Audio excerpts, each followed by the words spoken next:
সত্যের পক্ষে কথা বলেছি। আমি হকার সাইফুল, দেশবাসী আমার নাম হকার সাইফুল। আমাকে সবাই চিনে বাংলাদেশের। আমাকে কেন গ্রেফতার করছে আমি জানি না। আমি গতকালকে হাসিনার বিরুদ্ধে জাতিসংঘ একটা প্রতিবেদন দিয়েছে, তার জন্য আমি প্রতিবেদন দিয়েছি। আমি একটা ভিডিও দিয়েছি গতকালকে সচিবালয়ে গিয়ে সে আমার ডিসি হাত এবং ওটিকে আঘাত করে, তারা আঘাত করছে অলরেডি। তারা অন্যায়ের সাথে তো কথা বলে, অন্যায়ের বিপক্ষে কথা বলি। তারা চাকরিচ্যুত পুলিশ সদস্য আছে সচিবালয়ে গিয়ে এখানে আমার ডিসি তারা আহত, রক্ত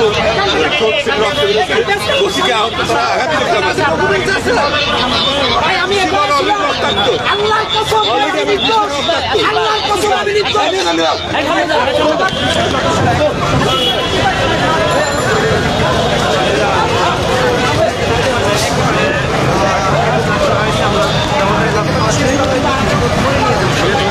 দেখতে পাচ্ছেন যে একটু আগে যে পুলিশ চাকরিচ্যুত পুলিশদের ওপর যখন পুলিশ চড়া হয় তখন কিন্তু তাদের ওপর হামলা হয়। সে হামলার যে আসলে